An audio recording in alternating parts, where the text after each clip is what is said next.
Hey guys, we had our lockdown eased a little bit today, so I drove to the nearby shopping centre to do a backseat video for you. I found some lovely red plant to park in front of, which I thought was quite sweet.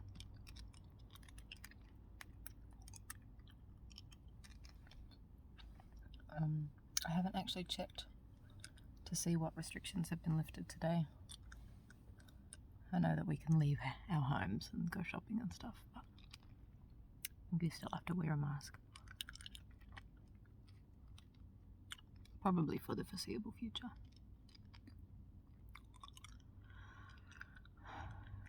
I'm really hoping that this show that I'm in, this musical that I'm doing, can go ahead. It's all still a bit up in the air. We are slated to open at the end of August, and it's currently the end of July.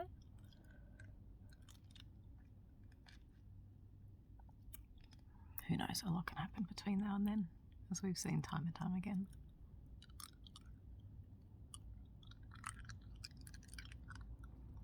I wanted to show you this new jumper I got.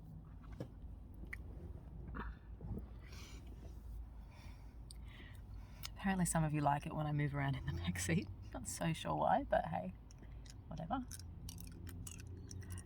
Yeah. This is my latest cop. I buy far too many clothes. I'm sure I've said that to you before.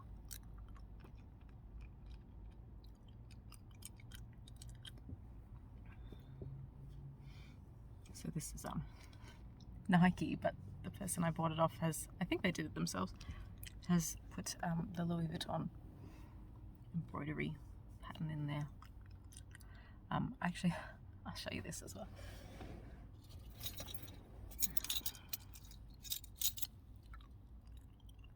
I have a few knockoff Louis Vuitton things. And it's not because I'm super bougie. Actually kind of the opposite. So when I was 11 or 12, I was in grade 6. My parents sent my brother and I to a super fancy private school for 1 year, because that was all they could afford.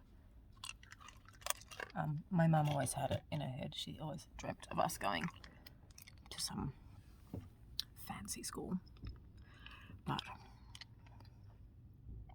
she was a concreter and my dad was a stay-at-home dad, so we were not particularly well-off people. But yeah, they saved, and I guess they got a bit lucky with their business, and just for whatever reason they had the money for 1 year for us to go, and so we did. And it was separated, like gender separated, so it was the same school my brother and I went to, but I went to the girls' side and he went to the boys' side. And oh, it was an experience. I had been to public schools previously and afterwards. This was the only time I'd ever been in a private education. And I mean, I was only like 11, 12, but even then I sort of had a sense of the inequality that was going on. I mean, not to get political about it, which is my catchphrase in every video, but I made a couple of friends. I always had a lot of trouble making friends with girls when I was growing up. It was always much easier to make friends with boys, so I didn't do super well at this girls' school, to be quite honest. Some of the girls were nice, but there were a couple of girls who were really like, came from old money. Just, this is the only lifestyle they'd ever known, was just being absurdly rich. Like, we'd have our 2-week school holidays and they'd go to Paris. Like that kind of thing. And there was this one girl, I remember. I've never actually told this story, so I don't know if I'm going to come out sounding like the sensible person or not. There was this one girl who used to bully me because, and this has never happened before or since, she used to make fun of me when she found out that I didn't come from the same kind of background as her, that my parents were working class and my family was working class, and that bullying really ramped up towards the end of the year when I had to tell everybody, we're moving back to a public school because we can't afford to be here anymore. And she used to say things like, "You're going to work at McDonald's for the rest of your life."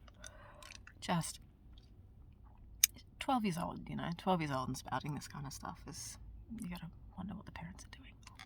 Anyway, this girl had a Louis Vuitton wallet, or maybe it was a purse, I can't even remember anymore, but it was real, because her daddy bought her anything she wanted. And I remember really loving this purse that she had and not understanding what a designer brand was. I didn't really get it. I just was like, that's really pretty, I want one. And so I went home and talked to my mum and was like, can I, for Christmas, for my birthday? And she's like, sweetie, that's so much money. This purse was like, I think about $1,500 or something. And my 12-year-old classmate had one. What does she need to put in her purse? Lollipops? Anyway, so for some reason I was just obsessed and I could never let it go. And, I don't begrudge my mother anything, of course. If I had a kid and they came to me and was like, I want a Louis Vuitton handbag, I'd be like, the fuck you do? But something about that just stayed in my head forever. And so when I eventually became an adult and had my own job and, still poor, still, working class, lower middle class, and I decided that I would start buying knockoff Louis Vuitton things, sort of as a little up yours to the establishment and rich people and these barriers that were in my way to getting this thing that I wanted when I was 12. So now anytime I come across something on the internet with this, the logo, part of my brain is like, I have to buy that. I have to prove something to myself and to that little 12-year-old girl who used to make fun of me for not having money. I still don't have money, but I have less money from buying things like this. So who's the real winner? I'm not sure it's me. I don't think it's me. But there's a little insight into my little, jealous little mind.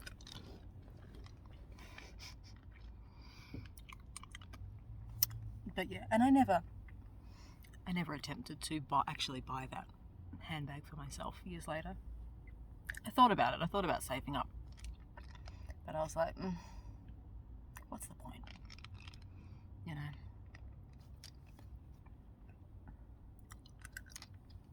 Put that money towards my bills. Something that girl probably never has to worry about a day in her life.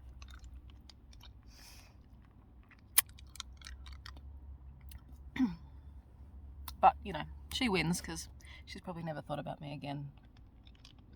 And she lives in my head rent-free.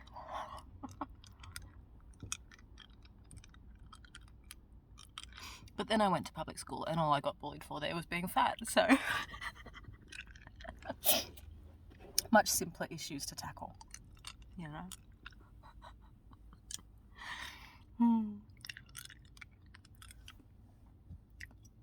don't have my Monster today. I have this cherry flavoured, and I don't think this is going to taste very good combined with my Werthers. Oh, it doesn't. It really doesn't.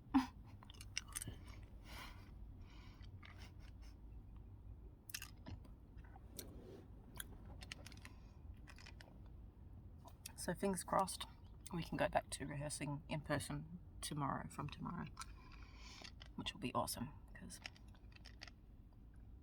if the path is clear, we only have a few weeks to get this show going. So, but I hope we do. I hope we're not disappointed. You know, for everybody's sake, and also mine, because this is the first lead role I've had in a long, long time, and I would really like to do it. What's that little hair doing? From laundry zone. Yeah, purely narcissistic reasons. But also, it'd just be nice to have something to do again. You know, we've been in and out of lockdowns for the past 18 months. I just haven't been able to commit to anything really. I got to do that Auslan course, and I've signed up for the next one. And all going well, that should be starting in a couple of weeks. So I am excited. But yeah, it's just, you have to get used to constant, consistent disappointment in this world we're living in right now. I have so many friends who have had their shows totally canned, you know, days out from opening. And I really feel for those people. And I'm worried I may become one of those people.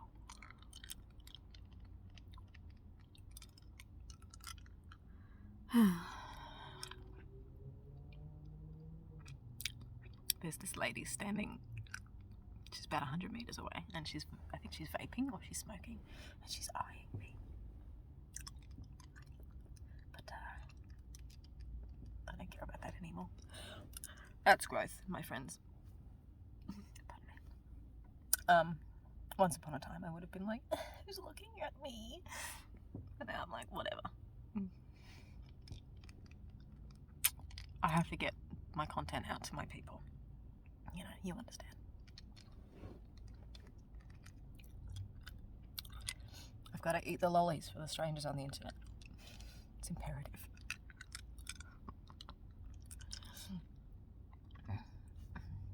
No, but I really love talking to you guys. I love reading all your comments and seeing all the different places around the world that you're from.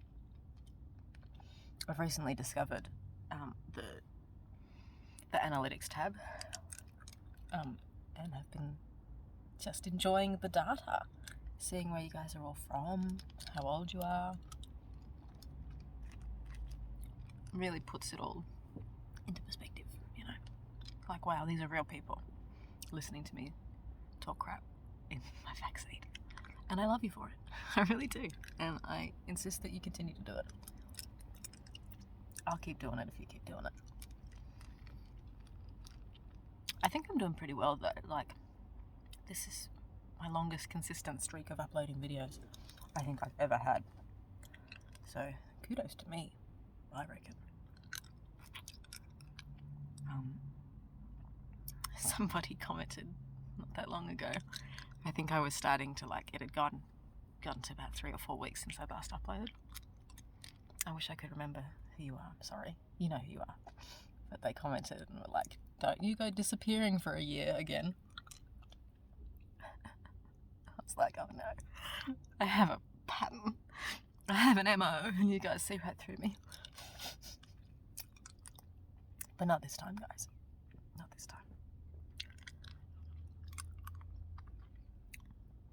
It's really fun. And, you know, it's a nice outlet for me to just talk. I think we underestimate how important that is. I certainly do.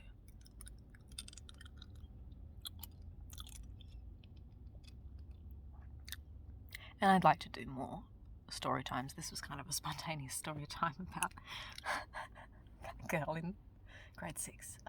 But if you liked that, I've got plenty of stupid stories I could tell you.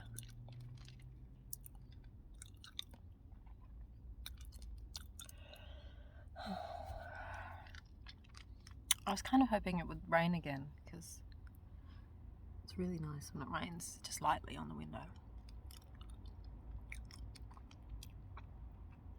But the vibes are still rainy vibes, you know what I mean? Maybe I'll put that in the video title. Hard candy. Rainy vibes. I never know what to call these videos because how many ways can you title a video? ASMR, eating hard candy, and talking.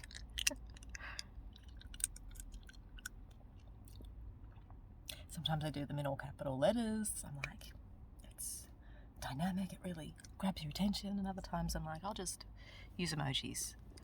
Yeah. But variety is the spice of life, my friends.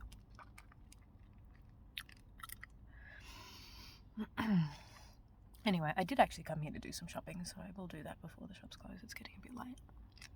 But I hope you liked this one.